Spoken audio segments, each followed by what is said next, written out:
Well, hello. So today we're going to talk a little bit more about misogyny.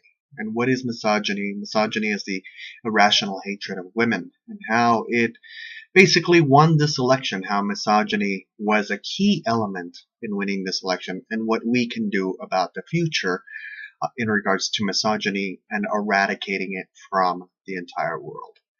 Um, it's been an issue that was brought to surface in many different forms, and particularly because I love Madonna so much.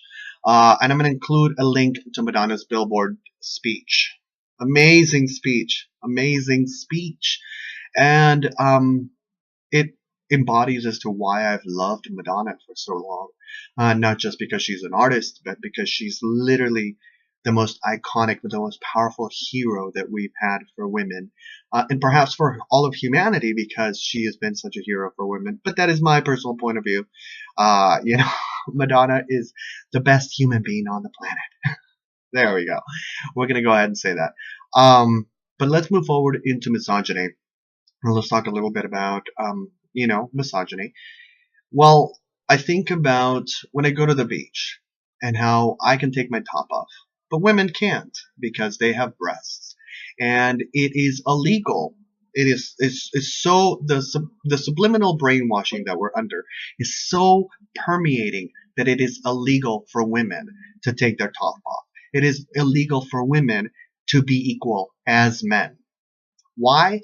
Because, and the argument is because men, will be looking at women, and men can't seem to control themselves, and it's because ultimately because it is a subliminal understanding that men will look at women as objects, so we need to control those objects in a specific way.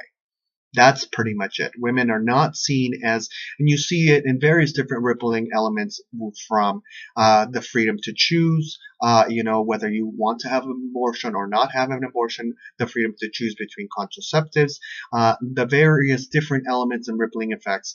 And also you see it in the impact that it has on our society. You see a lot of women that are older, maybe in their 70s, 80s. I talk to my grandmother, and my grandmother talks about her dreams and her wishes.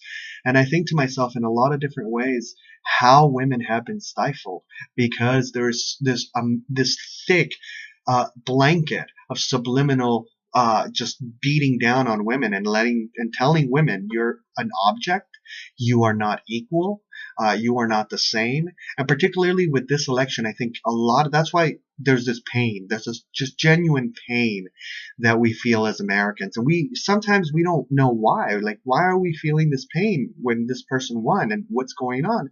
And I beg to argue that it's because of misogyny, because we're placed at that threshold where we're starting to understand that this is a really serious problem. And I think for the longest time, we really weren't aware of it. And I think we thought maybe we were progressing, but as things were revealed to us, we understood that no, there's still a great deal of education that needs to happen. Um, so what do we do? What do we do as humans? I think that education of girls, of boys, and I thought to myself, maybe giving more attention to girls, in order to balance the situation out. And it's not that way. It's about having gender specific education for each individual child, and I'm not saying gender like math for boys and math for girls, but having that and bringing both of those sides together and having that unity conversation. So having specific education for the boys, specific education for the girls, and having a specific education that brings them both together. And I think that that's way, that way they can build better relationships and have more proactive relationships. Because the reality is that boys will tend to flock towards boys and girls will tend to flock towards girls. And so the educational services are better suited at perhaps a younger age at that level, and then intertwining it and then eventually growing it to be a comprehensive society where we are seen as equals. I think also empowering, going back to, looking at women in your life and saying to yourself, what were your dreams and wishes? If you're a woman, and let me know if you're a woman in my life and not in my life, let me know in the comment section down below. What were your dreams and wishes? As the new year comes about and we've seen this misogyny and we've seen that people are hurting women, in various different forms and psychological forms, what is your dreams and wishes as a woman? What is your dreams and wishes for the new year? And And let me know, perhaps I can help in however way that I can, perhaps just sending light or perhaps in a physical material way that I can help. But what do you think? Do you agree? Do you disagree? Is misogyny what helped destroy this particular election? But we're still here. Every day counts, and every day we can empower a young woman, a young girl, a young boy, a man, and let them know we are equals.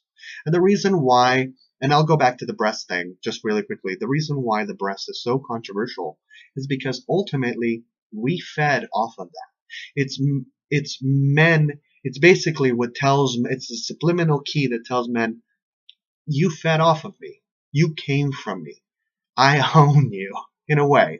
I think that men kind of like think like, no, you don't. You don't own me. I'm my own person. It's like, yeah, I don't own you, but you still came from me. You physically came from me, and you wouldn't be in this. I mean, I know that the man was involved in everything like that, and you can talk to geneticists, and if you talk about genetics and who's most likely to evolve in order to procreate, it's women and not men. So theoretically speaking, women are better. Or are they? I don't know. Let me know in the comment section down below. I think that genetically speaking, in various different, it's a controversial issue because from the, it's so many deep layers of but ultimately, what do we want? Education, empowerment for children and the future. Thank you, and I wish you a wonderful, wonderful year. Take care.